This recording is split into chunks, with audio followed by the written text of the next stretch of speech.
Welcome students to the next lecture of English Language and Literature 184 CBSE Class 10 First Term Syllabus. This is part 2 of Nelson Mandela. Part 1 video has already been uploaded. First check that video, and this video is in continuation with the first video. Today we are going to continue with the same chapter, which is talking about Nelson Mandela, and this is an extract from Long Walk to Freedom, which is an autobiography of Nelson Mandela. In the first video, we learned this thing, that what is apartheid. Apartheid is a system where blacks were ill treated by whites in South Africa, and Nelson Mandela fought against this apartheid, and finally he was the first black president of South Africa. Then he is talking about the inauguration ceremony. In inauguration ceremony, he was taking the oath as the first president, first black president. Fine. Then we were told that where did this ceremony take place? This ceremony took place in Union Buildings in Pretoria, and he on that day he was along with his daughter Zinani. The day, the date is 10th May, so keep that in the mind. Then we learned that Mr. de Klerk had taken the oath as second deputy president and Thabo Mbeki as the first deputy president. Then Nelson Mandela took oath, and during that oath, he was stressing on this point that in South Africa, nobody is going to face any kind of discrimination on any basis. After that, we will learn the next thing that he was talking about in his autobiography. After he had taken the oath, we learned that a few moments later, we all lifted our eyes in awe as spectacular array of South African jets, helicopter and troop carriers rode in perfect formation over the Union buildings. Now everybody is looking towards the sky, and what is happening? This paragraph is also talking about inauguration ceremony only. He's saying that few moments later, after Nelson Mandela had given his speech, everybody were everybody was looking at sky, and what was there? There was a spectacular array. Array means the formation in rows or columns. So there was spectacular means the thing that attracts your attention, of South African jets and helicopters and the troop carriers. Troop, I think you know, the group of soldiers. So they were making the perfect formation over the Union building. It was not only a display of pinpoint precision and military force, but a demonstration of military's loyalty to democracy, to a new government that had been freely and fairly elected. This was not only showing that how good they are, how accurate they are in flying the jets. They were also showing their loyalty. The troop members, the pilots, were also showing their loyalty. The military people were also showing their loyalty to Nelson Mandela, because that was the day of the formation of a democratic government, fine, which was freely and fairly elected. After that, what did we learn? Only moments later, only moments before, the highest generals of South Africa, defense force and police, their chests bedecked with ribbons, medals from the days gone by, saluted me and pledged their loyalty. And South Africa, and in South Africa, what was the thing? That the defense people were against Nelson Mandela, but he is feeling proud that day that these defense people and the police generals were giving him salute. They were showing their respect to him. And he was saying that I was not mindful of the fact that not so many years before they would not have saluted but arrested me. But he's saying that few days back, these were the people who are saluting me today would be arresting me. They were after my life. They wanted to arrest me. But today they are showing their tribute to me by saluting me. Okay. Then what happened? Firstly, a chevron of Impala jets left a smoke trail of the black, red, green, blue, and gold of the new South African flag. In the new South African flag, these colors were prominent there. What were the colors? Black, red, green, blue, and gold of the new South African flag. These were the colors of the new South African flags. And then there were Impala jets. They formed the chevron pattern. That means V-shaped pattern they made in the sky, and they were leaving the trail of these colors at their back, just to show this thing that these are the colors of the new flag of South Africa. Then he was saying this thing. Wait a minute, let me highlight it. Okay. The day was symbolized for me by the playing of our two national anthems. He was saying that on that day, two national anthems were played. And the vision of white singing Nikosi Sikanil Africa and the black singing Die Stem, the old anthem of Republic, although that day neither group knew the lyrics of anthem they once despised, they would soon know the words by heart. He is also feeling pleased that blacks and whites, they were all together there and they were singing both the national anthems together. And he liked that white people were singing the new national anthem of Africa, Nikosi Sikanil Africa, and the blacks were also singing the national anthem that was there in South Africa earlier than this installation of democracy, Die Stem. He said that none of the groups knew the lyrics that day, but he was making it sure that people will definitely learn the new national anthem of South Africa.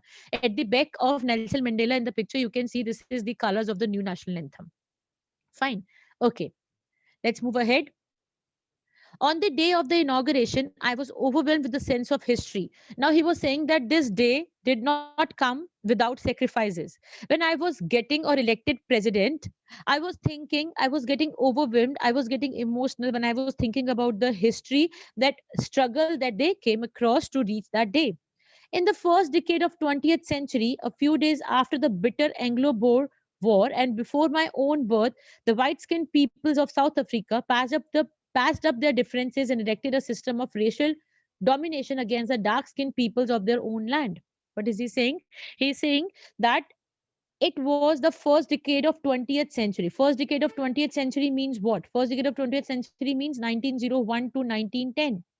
So, okay, between somewhere between these years, the white people had erected this system of apartheid that was against the black people of South Africa, and this system was erected just after few years of Anglo-Boer War. And what is this Anglo-Boer War? Anglo-Boer War was fought between British Empire and South African Republic. So you know that in every war there is the loss of property, people, and many more things. So he's saying after this war, these white people had erected, the white skinned people had erected this system, which was against their own people, own black people who were who were the part of South Africa. And he's saying that the system was erected before I had taken birth even. Fine. The structure they created formed the basis of the one of the harshest, most inhumane societies the world has ever known. And the structure those white people had created, which is called apartheid, this is considered the harshest, most inhumane system of the world that the world has ever seen. That means the black people were ill treated so much because of this apartheid. Now he's saying now in the last decade of the 20th century, last decade of 20th century means till 1991 to 2000, last decade of 20th century, and my own eighth decade as a man, and he was himself 80 years old when he was taking the oath, and my own eighth decade as a man, that system had been overturned. And he's saying before my birth the system was erected, now I am myself 80 years old and this system has been overturned. This system has been overturned, apartheid has been overturned.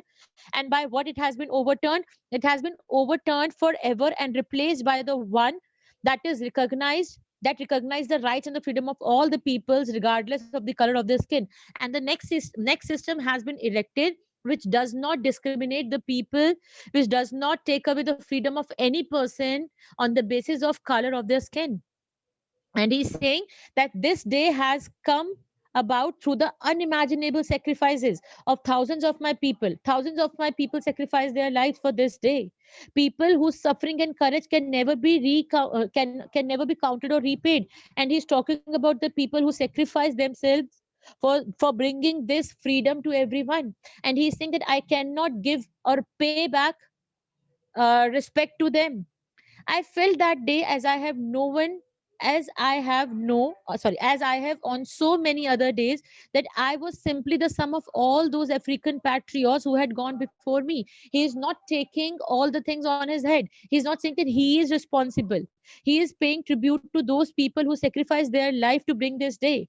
He's saying that I am only the sum of those people, those African patriots who sacrificed their lives their life and they died before me. That long and noble line ended and now began again with me. Now that line has been ended. That apartheid has been ended and now new line is beginning with me. I was pained that I was not able to thank them, that they were not able to see what their sacrifices has wrought. I'm feeling painful this day that these people who sacrifice their lives, they sacrifice their life for this day and they are not there to experience it. And I cannot even thank them for their contribution in this fight. So who were these people? Their pictures are there. Oliver Tambo, Walter Sisulu, Chief Lithali, Yusuf Dadu, Bram Fisher, Robert Sabekvi. So please learn some of the names to write their to write their names in your answers. Fine. Please learn some of the names. It might be in the MCQ. They can ask you that who is one of the African patriots, and they are giving you a new name, and you have to find out. So you should know about it. So able to see what their sacrifices had wrought. Wrought is the archaic word. Archaic word means a word which is no longer used. It means worked only. WORKED. Okay. Okay. I'm moving ahead on the next page.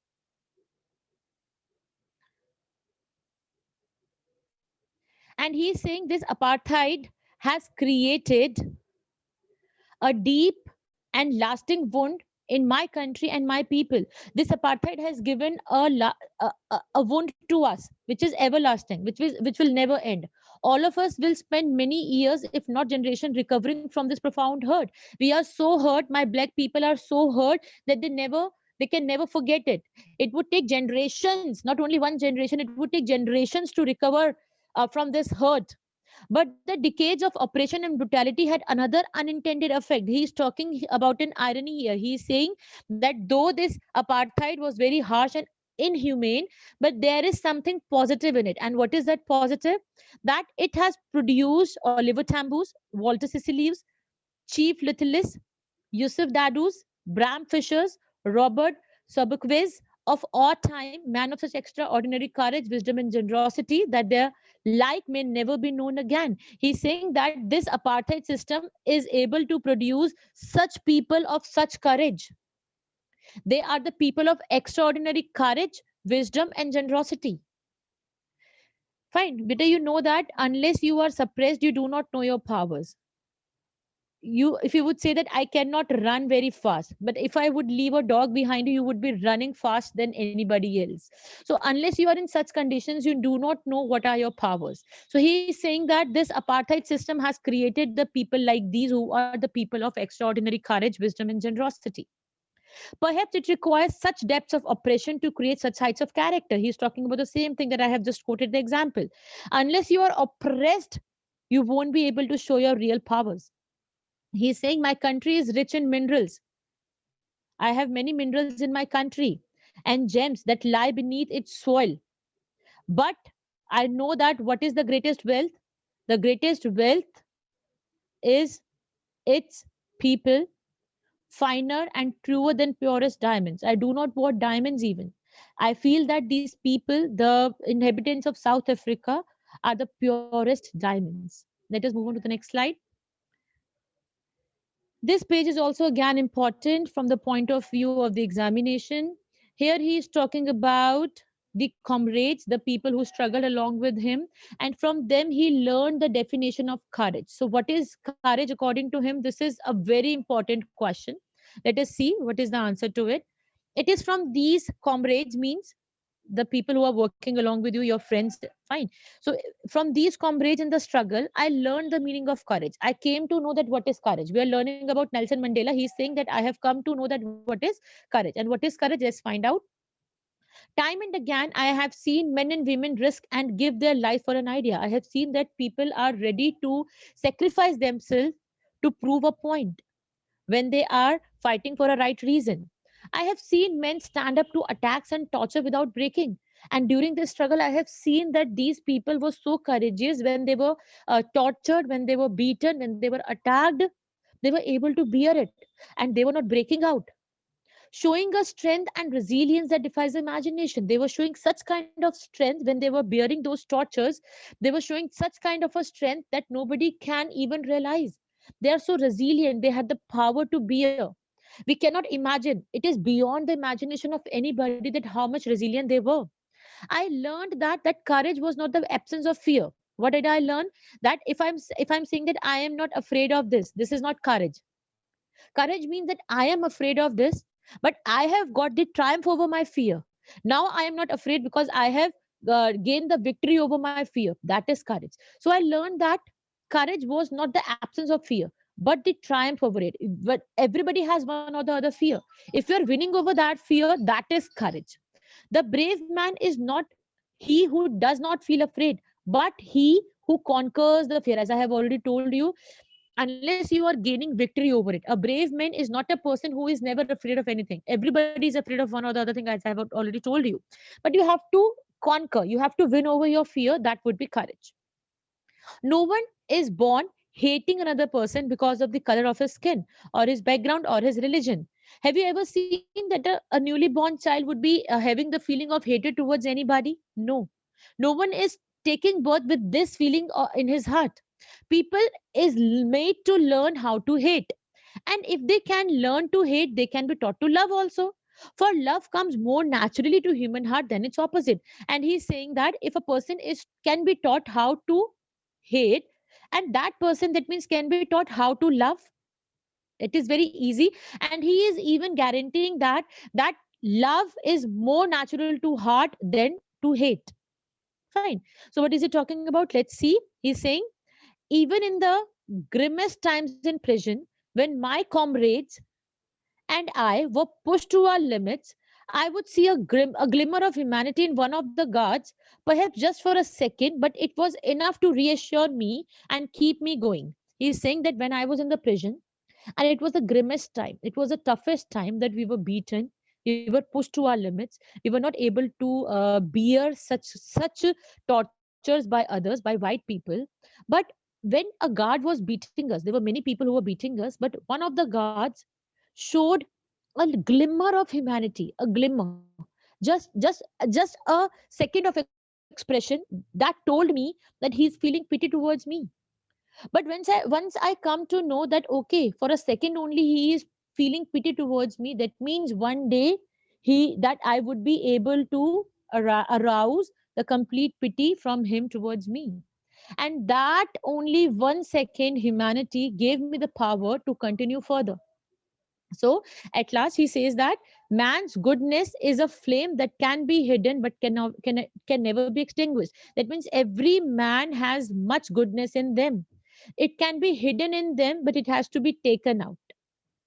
Fine. I think this is clear. Next is, in life, every human has twin obligation. This is again important. Twin obligation means two duties in life. He's talking about. He's saying that every human being has two duties in life. One obligation towards his family, to his parents, to his wife and children. That means one obligation towards his family, and the other duty is towards his people and community, country. And other duty is towards his people, towards his community. So he is talking about two obligations. One is towards the family, and the other one is towards the community, or you can say that country. Okay, these two obligations are very, very, very, very, very important. You will definitely get a question from this part of the chapter. Fine. In a civil and humane society, each man is able to fulfill those obligations according to his own inclinations and abilities. That means every human being is able to fulfill these obligations. He has a responsibility towards his family, he has been fulfilling it. And he has a responsibility towards his country, he has been doing it. But in a country like South Africa, it was almost impossible. He's saying that a person who was living in South Africa, it was almost impossible to fulfill these two obligations if the man is of color. That means if he is a black person, he would not be able to fulfill his two obligations. In South Africa, a man of color who attempted to live as human being was punished and isolated. If a black person in South Africa was trying to live as a human being also, he was not allowed, because there was many places in South Africa, many jobs in South Africa that were meant for only white people. Even the government, in the government, they had no place. They were ill treated. So he is saying that in South Africa, a man of color, that means a black person, was not allowed to live as a human being also.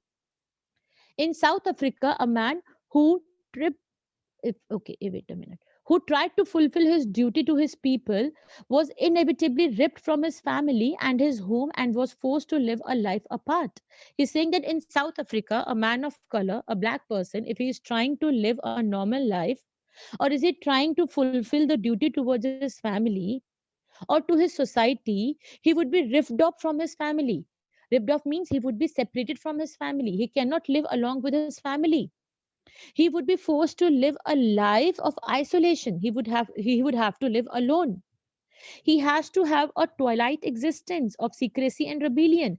That person, if that means he's talking about himself, that if I have decided that I want to fulfill my duty towards my community, so that means I cannot fulfill my first duty towards my family, and I have to have the existence of a twilight existence of secrecy and rebellion. I have to live a life of secrecy, rebellion. I have, when I want to rebel against somebody, when I want to protest against white people, I cannot live along with my family. I cannot fulfill my first obligation. If I am talking about my second obligation, I did not in the beginning chose to place my people above my family. In the starting, I wanted to fulfill both my duties. I did not know that if I'm fulfilling the duties towards my community, I would not be able to fulfill my duty towards my family. But in attempting to serve my people, but when I came to fulfill the second duty, I found that I was prevented from fulfilling my obligation as a son, brother, father, and a husband. Then I realized that I cannot do my first duty towards my family. I cannot act as a son, brother, father, or a husband, because I was forced to live a life of isolation. Fine. So, beta, this is enough for the second video. In the third video, I would continue with the text and then I would take some MCQs question so that your understanding might be comprehended. Fine. Thank you, kids. Thanks for joining. Stay tuned.